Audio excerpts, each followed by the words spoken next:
Hi, ಎಲ್ರಿಗೂ ನಮಸ್ಕಾರ. ನೀವು ನೋಡ್ತಾ ಇದ್ದೀರಾ ಸ್ಪೀಡ್ ಪ್ಲಸ್ ಕರ್ನಾಟಕ. ನಾನು ನಿಮ್ಮ ಮಂಜು ಗೌಡ. ನಿನ್ನೆಯಿಂದ ಒಂದು CCTV ಫುಟೇಜ್ ಹಾಗೂ ಒಂದು ಕಾಂಟ್ರವರ್ಸಿ ಕರ್ನಾಟಕದಲ್ಲಿ ಸಿಕ್ಕಾಬಟ್ಟೆ ಸೌಂಡ್ ಮಾಡ್ತಾ ಇದೆ ಅಂತಾನೆ ಹೇಳಬೇಕು. ಯಾಕಪ್ಪ ಅಂತಂದ್ರೆ ನ್ಯಾಷನಲ್ ಮೀಡಿಯಾಗಳು ಬೆಂಗಳೂರಲ್ಲಿ ನಡೆದಂತಹ ಈ ಘಟನೆಯ ಸುದ್ದಿಯನ್ನ ಬಿತ್ತರಿಸುವ ಮೂಲಕ ಕರ್ನಾಟಕವನ್ನ ಅಥವಾ ಬೆಂಗಳೂರನ್ನ ಅಥವಾ ಕನ್ನಡಿಗರನ್ನ ಒಂದು ರೀತಿ ವಿಲನ್ಗಳಾಗಿ ಬಿಂಬಿಸುವಂತಹ ಕೆಲಸವನ್ನ ನಿನ್ನೆಯಿಂದ ಕೂಡ ಮಾಡ್ತಾ ಇದ್ರು. ಆದರೆ ಇದೀಗ ಆ ಪ್ರಕರಣಕ್ಕೆ ಹೊಸದೊಂದು ತಿರುವು ಸಿಕ್ಕಿದೆ. ಆದ್ರೆ ಮೊದಲನೇ ಪ್ರಕರಣ ಏನು ಈ ಪ್ರಕರಣ ಮೊದಲು ಬೆಳಕಿಗೆ ಬಂದಿದ್ದು ಹೇಗೆ, ನ್ಯಾಷನಲ್ ಮೀಡಿಯಾಗಳು ಈ ಪ್ರಕರಣವನ್ನ ಮುಟ್ಟುವಂಥದ್ದು ಏನಾಯ್ತು ಅನ್ನೋದನ್ನ ನಾವು ನೋಡೋದಾದ್ರೆ, ಬೊಮ್ಮನಹಳ್ಳಿ ಠಾಣಾ ವ್ಯಾಪ್ತಿಯಲ್ಲಿ ನಡೆದಂತಹ ಇದೊಂದು ರೋಡ್ ರೇಜ್ ಘಟನೆ. ರೋಡಲ್ಲಿ ಬರ್ತಾ ಇದ್ದಂತಹ ಇಬ್ಬರು ವಾಹನ ಸವಾರರ ನಡುವೆ ನಡೆದ ಒಂದು ಹೊಡೆದಾಟ ಅಷ್ಟೇ. ಆದ್ರೆ ಈ ಹೊಡೆದಾಟ ಆದ ನಂತರ ವಿಂಗ್ ಕಮಾಂಡರ್ ಆಗಿರುವಂತಹ ಶಿಲಾದಿತ್ಯ ಬೋಸ್ ಎನ್ನುವ ವ್ಯಕ್ತಿ ಒಂದು ವಿಡಿಯೋವನ್ನ ಮಾಡ್ತಾನೆ.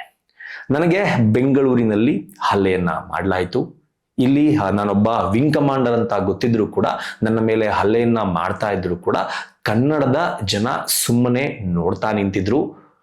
ಹೀಗೆ ಸಾಕಷ್ಟು ಆರೋಪಗಳನ್ನ ಕನ್ನಡಿಗರ ಮೇಲೆ ಮಾಡುವ ಮೂಲಕ ಅಲ್ಲಿ ನಡೆದಂತಹ ಘಟನೆಯಲ್ಲಿ ಪಾಲ್ಗೊಂಡಂತಹ ಇನ್ನೊಬ್ಬ ವ್ಯಕ್ತಿ, ಇದು ಶಿಲಾದಿತ್ಯ ಬೋಸ್ ವಿಂಗ್ ಕಮಾಂಡರ್, ಅದರ ಜೊತೆಗೆ ವಿಕಾಸ್ ಎನ್ನುವ ವ್ಯಕ್ತಿ, ಆತ ಸ್ವಿಗ್ಗಿ ಅಥವಾ ಝೊಮ್ಯಾಟೊ ಈ ತರ ಆನ್ಲೈನ್ ಡೆಲಿವರಿನಲ್ಲಿ ಫುಡ್ ಡೆಲಿವರಿ ಬಾಯ್ ಆಗಿ ಕೆಲಸ ಮಾಡ್ತಾ ಇರುವಂತಹ ವ್ಯಕ್ತಿ.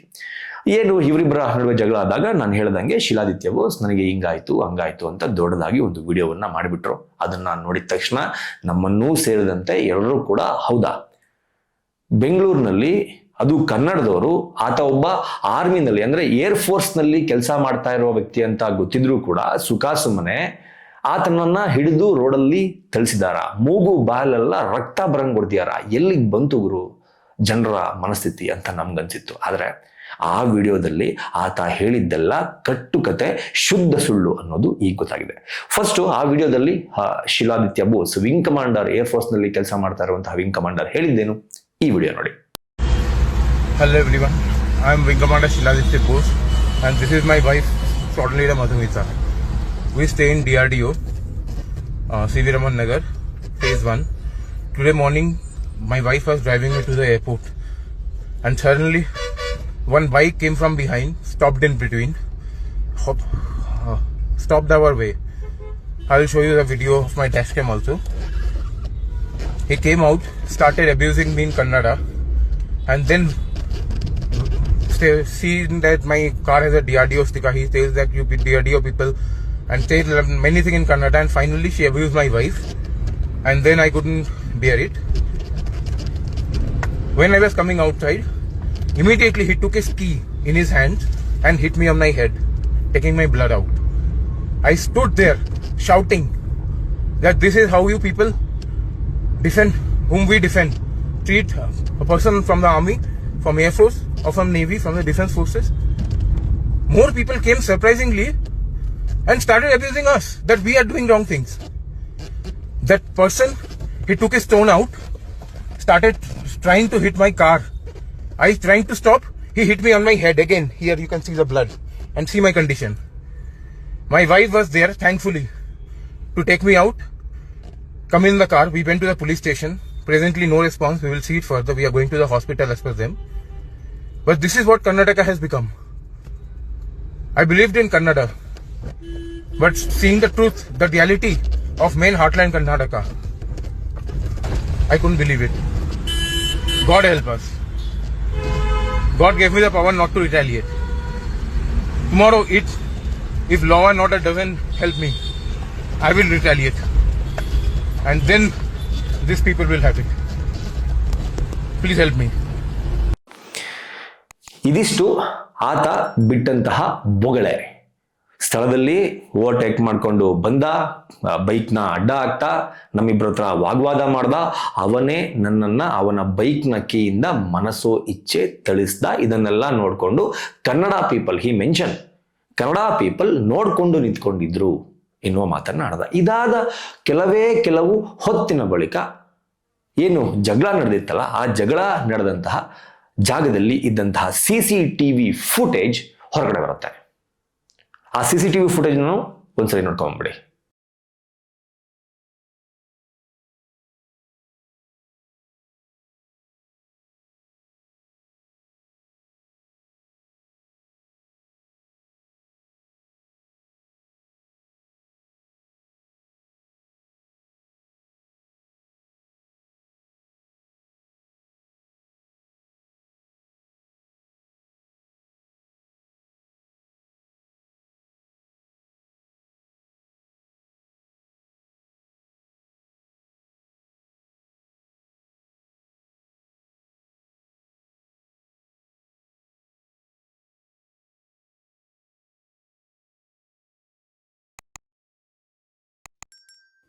ಈ CCTV ಫುಟೇಜ್ನಲ್ಲಿ ನಾನು ಫಸ್ಟ್ ಏನು ವಿಡಿಯೋ ಪ್ಲೇ ಮಾಡಿದ್ನಲ್ಲ ಆ ವಿಂಗ್ ಕಮಾಂಡರ್ದು, ಆ ವಿಂಗ್ ಕಮಾಂಡರ್ ಹೇಳೋ ರೀತಿ ಎಲ್ಲಾದರೂ ಇದೆಯಾ ಈ CCTV ಫುಟೇಜ್ನಲ್ಲಿ? ಇರೋದಕ್ಕೆ ಸಾಧ್ಯ ಕೂಡ ಇಲ್ಲ. ಅವನು ಆ ವಿಡಿಯೋದಲ್ಲಿ ಹೇಳಿದ್ದು ಅಷ್ಟಕ್ಕೆ ಅಷ್ಟು ಶುದ್ಧ ಸುಳ್ಳು. ರೋಡ್ ರೇಜ್ ಹೌದು, ಪೊಲೀಸರು ಕೊಟ್ಟಿರುವಂತಹ ಮಾಹಿತಿ ಪ್ರಕಾರ, DCP ದೇವರಾಜ್ ಅವರು ಕೊಟ್ಟಿರುವಂತಹ ಮಾಹಿತಿ ಪ್ರಕಾರ ಟ್ರಾಫಿಕ್ ಜಾಮ್ ಆಗಿರುತ್ತೆ. ಟ್ರಾಫಿಕ್ ಜಾಮ್ ಆದಾಗ ಇವ್ರ ಕಾರ್ ನಿಂತಿರುತ್ತೆ, ಆಪೋಸಿಟ್ ಅಲ್ಲೋ ಅಥವಾ ಪಕ್ಕದಲ್ಲೋ ಈತ ಒಂದು ಸ್ವಲ್ಪ ಸ್ಪೀಡ್ ಆಗಿ ಬರ್ತಾನೆ. ಬಂದಾಗ ಆತನ ಪತ್ನಿ ಅಂದ್ರೆ ಶಿಲಾದಿತ್ಯ ಬೋಸ್ ಏನಿದ್ದಾರೆ ವಿಂಗ್ ಕಮಾಂಡರ್, ಆತನ ಪತ್ನಿ ಕೂಡ ಏರ್ಫೋರ್ಸ್ ಅಲ್ಲೇ ಕೆಲಸ ಮಾಡೋದಂತೆ, ಅವರು ಕೂಡ ವಿಂಗ್ ಕಮಾಂಡರ್ ಅಂತೆ. ಅವ್ರ ಜೊತೆಗೆ ಒಂದು ವಾಗ್ವಾದ ಆಗುತ್ತೆ. ಅದಾದ ನಂತರ ಇವರ ಜೊತೆಗೆ ಒಂದು ವಾಗ್ವಾದ ಆಗುತ್ತೆ. ವಾಗ್ವಾದ ಆದ ಬಳಿಕ ಈತ ಕಾರಿನಿಂದ ಇಳಿದು ಏಕಾಏಕಿ ಆ ಹುಡುಗನ ಮೇಲೆ, ವಿಕಾಸ್ ಎನ್ನುವ ಹುಡುಗನ ಮೇಲೆ ಮನಸ್ಸೋ ಇಚ್ಛೆ ಕಳಿಸಿರೋದು. ಹೆಲ್ಮೆಟ್ ಹಾಕಿದ್ರು ಬಿಡ್ತಾ ಇಲ್ಲ, ಕೆಳಗೆ ಬಿದ್ರು ಬಿಡ್ತಾ ಇಲ್ಲ, ಕಾಲಲ್ಲಿ ಫುಟ್ಬಾಲ್ ಒದ್ದಂಗೆ ಒದಿತಾ ಇದ್ದಾನೆ, ಕೈಯಲ್ಲಿ ಮುಷ್ಟಿ ಕಟ್ಟಿ ಮುಖಕ್ಕೆ ಪಂಚ್ ಮಾಡ್ತಾ ಇದ್ದಾನೆ. ಅಂಥದ್ದೇನಾಗಿತ್ತು?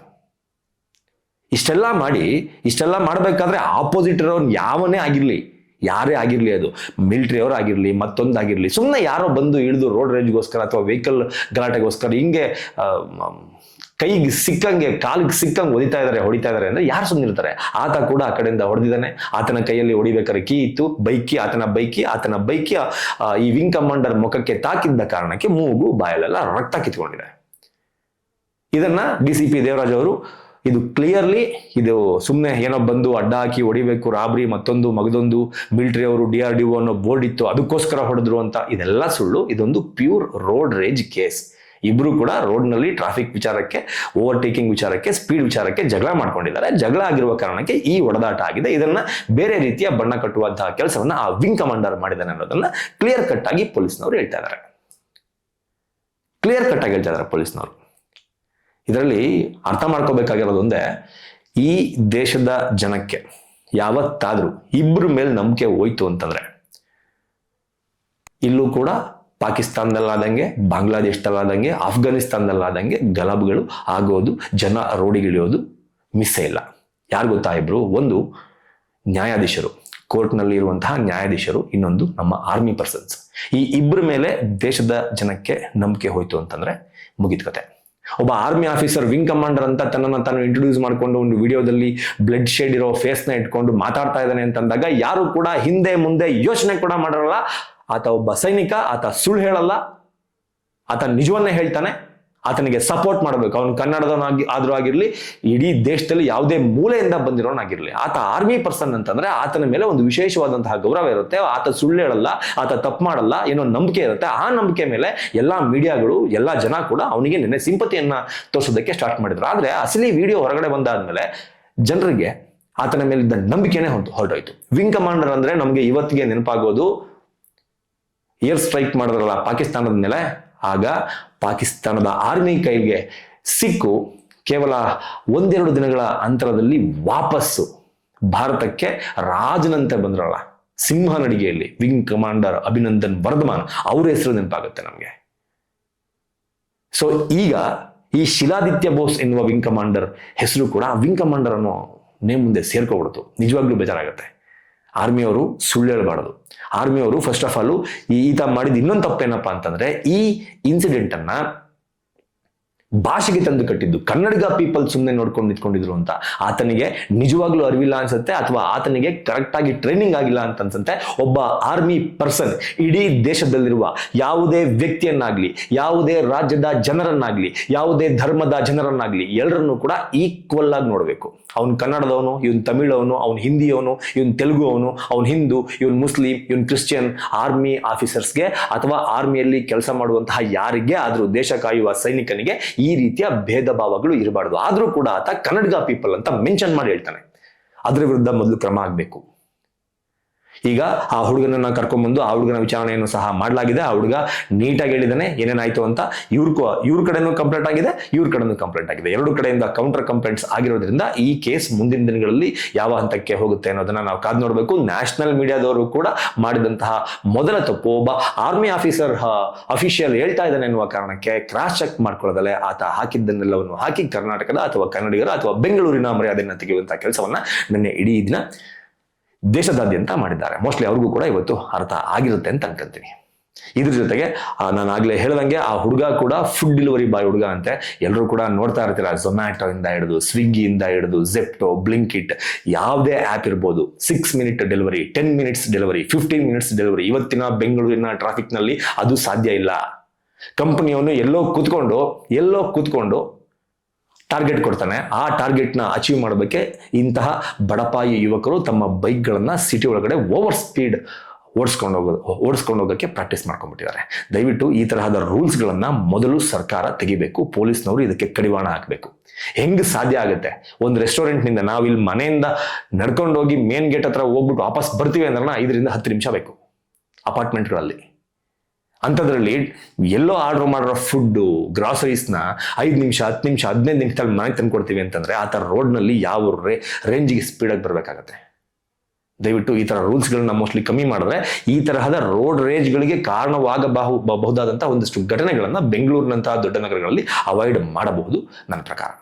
ಇದರ ಜೊತೆಗೆ ಏನು ಆ ವಿಂಗ್ ಕಮಾಂಡರ್ ಹೇಳಿದಂತಹ ಸುಳ್ಳಿತ್ತು, ನಾನೇನೂ ಮಾಡಿಲ್ಲ, ಅವನೇ ಬಂದ, ಅವನೇ ಅಡ್ಡ ಹಾಕ್ದ, ಅವನೇ ನನ್ನನ್ನ ಹೊಡೆದ, ಅಲ್ಲಿ ನಿಂತಿದ್ದ ಜನ ಎಲ್ಲ ಸುಮ್ಮನೆ ನಿಂತ್ಕೊಂಡು ನೋಡ್ತಾ ಇದ್ರು ಕನ್ನಡ ಪೀಪಲ್ಲು.